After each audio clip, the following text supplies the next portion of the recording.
Few people today realize how much the United States is a creation of Christians. The 98% of the settlers to this country were Protestant Christians fleeing persecution. They created the country, and they created it on Christian principles, actually Protestant Christian principles. Every value that we hold dear, equality, inclusion, freedom, are Christian values. Before the Protestant Reformation, you couldn't get to heaven except by going through the Catholic Church.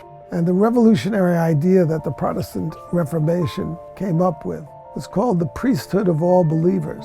So there's no priest class between you and the Creator. That was the fundamental Protestant idea. When you think about it for a second, if everybody is a priest, everybody is equal. And it's this idea that led to the freeing of the slaves, to the equality of women, to all the great advances in our culture. In America, for the last 50 years, there's been a dedicated war against Christianity and against believers by the so-called progressive left. In my lifetime, there's never been a darker hour for America.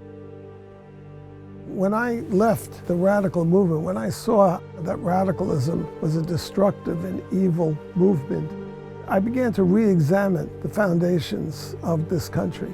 And the first thing that occurred to me was that you can't have inalienable rights to life, liberty, and the pursuit of happiness unless there's a God, or unless you have respect for people who believe in God.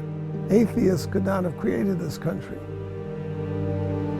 It kind of began in 1962 with the Supreme Court decision to remove prayer from the schools. For 170 years, there had been prayer in the schools. But suddenly, without any precedent, the Supreme Court, actually only 6 justices, decided that that was unconstitutional.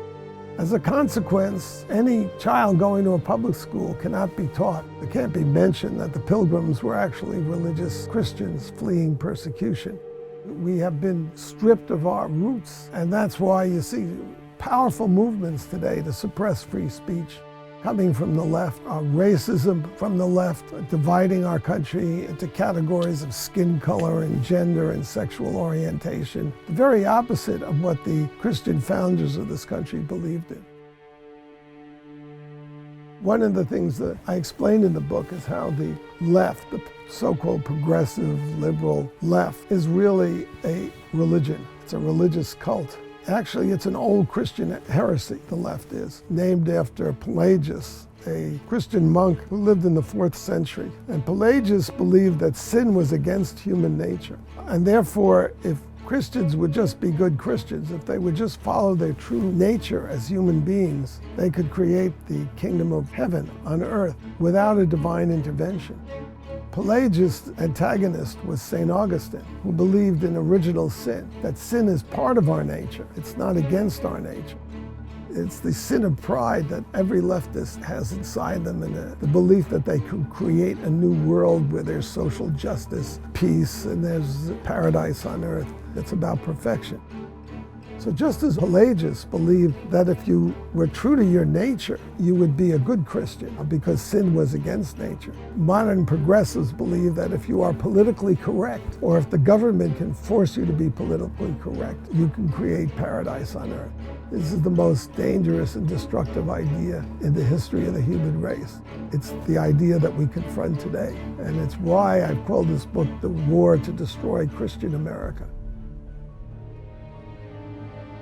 The most important freedom we have, it actually begins with religious liberty, is freedom of conscience. If they delegitimize your conscience and silence you so that you can't speak, you can't defend any of your freedoms. The whole basis of our freedoms as Americans is, first of all, this religious liberty, the liberty of conscience.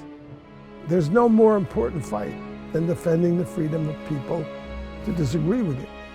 The left is at war with people who disagree with them. The left has declared war on Christianity, and the Christians are on the front line. And it's a very, very dangerous moment in our political history.